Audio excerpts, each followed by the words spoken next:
सभी मित्रों को सादर नमस्ते। आज मैं आपके सामने एक दिव्य और चमत्कारिक औषधि गुड़हल के बारे में चर्चा करने के लिए उपस्थित हुआ हूँ। गुड़हल का पौधा अपने आप में एक संपूर्ण औषधि है और बहुत सारे रोगों को दूर करने में सक्षम है, समर्थ है।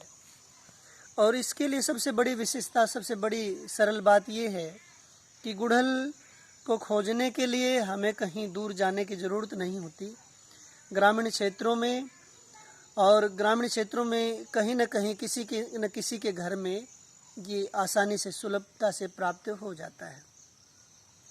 हर व्यक्ति आज तनाव भरे जीवन को जी रहा है और तनाव के कारण व्यक्ति की जो चेहरे की सुंदरता है और बालों की जो सुंदरता है वो नष्ट हो रही है। बाल असमय में सफ़ेद हो रहे हैं और चेहरे पर झुर्रियाँ पड़ रही हैं। तो ये गुड़हल दोनों ही बीमारियों को नष्ट करता है।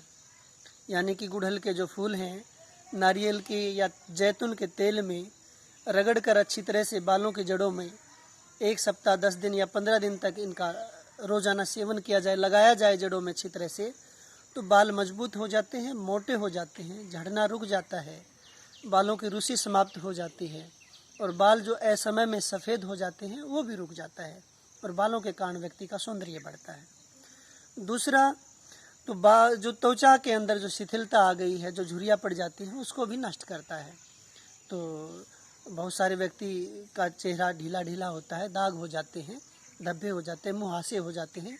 उन्हें गुड़हल के फूलों को पीसकर चेहरे पर लगाना चाहिए, जिससे चेहरे के ऊपर जो दाग होते हैं, धब्बे होते हैं, कील मुहासे होते हैं, वे भी समाप्त हो जाते हैं।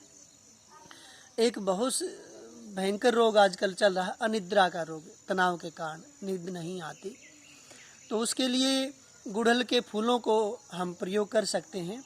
गुड़हल के 100 फूल लेकर कांच के एक जार में डाल दें, पीछे से उनका डंठल आदि तोड़कर साफ करके अच्छी तरह से डालें और नींबू के रस में अच्छी तरह से भिगो दें। एक रात्रि को खुले में रखें और 2 दिन तक धूप में रखें और गुलाब जल उनके अंदर डाल दें, 1 सीसी गुलाब जल। 2 दिन के पश्चात जब 2 दिन की धूप लग जाए तो फूलों को मसलकर, छानकर रस को किसी भी शीशी में, किसी भी कांच की बोतल में रख लें, जिसमें अच्छी तरह से आ जाए वो। और रोज़ाना 20 ml से 40 ml तक उसका सेवन करने से शरीर के अंदर एक विशेष ऊर्जा आती है और चेहरे के लिए बहुत ही लाभकारी है। रक्त के अंदर जो उष्णता है, पित्त जो कुपित हो गया है, तो पित्त को शांत करने वाला हो जाता है। जो गुड़हल है, गुड़हल की प्रकृति शीतल होती है, पित्त शामक होती है, तो इसके सेवन करने से जो गुर्दे के अंदर जो गर्मी होती है, लीवर के अंदर जो गर्मी होती है, पेशाब का जो तेज उष्ण आता है, जलन होती है और पैरों में जो जलन होती है, उसमें भी बहुत लाभकारी है। इसके अंदर विटामिन सी होता है, आयरन होता है, वसा होती है, कैल्शियम होता है, जिसके कारण यह हाई ब्लड प्रेशर और कोलेस्ट्रॉल बढ़ा हुआ हो तो उसको भी कम करता है। हाँ, जिनका ब्लड प्रेशर लो है उनको सीधा इसका प्रयोग नहीं करना चाहिए।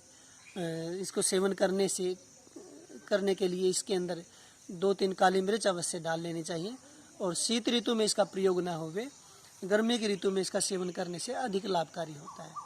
इसके अलावा यह है गुड़हल, मुख में अगर छाले हों तो इसके 3-4 पत्तों को मुख में चबाने से मुख के अंदर जो दुर्गंध आ रही है या घाव हो गए हैं वे भी ठीक हो जाते हैं। इसके अतिरिक्त पुरुषों में नपुंसकता और स्त्रियों में श्वेत प्रदर आदि की एक बहुत बड़ी समस्या है।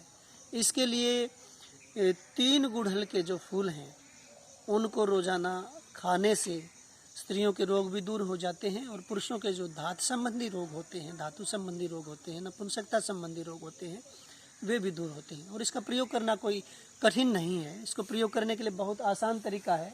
जैसे हम एक गुड़हल का फूल लेंगे, इसके सबसे पहले इसके हम पीछे का ये हरा डंठल है ये तोड़ देंगे और इस पर कीड़ी चींटी आदि कुछ है तो वो झाड़ कर दूर कर लेंगे और इसके जो परागकण हैं वे भी अलग कर लेना खाने से पहले। अगर धूल मिट्टी है, किसी दूषित स्थान पे है तो इसको धो लेंगे, अन्यथा धोने की कोई आवश्यकता नहीं है, साफ़ ही होता है। और इसको हम सीधा खा लें, सीधा पंखुड़ियों को तोड़कर चबाकर खाएं तो बहुत लाभ होता है। शरीर के अंदर शीतलता देता है, उष्णता को हर लेता है, पित्त को शांत करता है और जो लीवर की गर्मी होती है, लीवर का सूजन होती है, उसको भी समाप्त करता है। तो मैं आशा करता हूँ आप इस जानकारी से लाभ उठाएंगे और आगे हम नई जानकारी लेकर भविष्य में आपके सामने पुनः उपस्थित होंगे।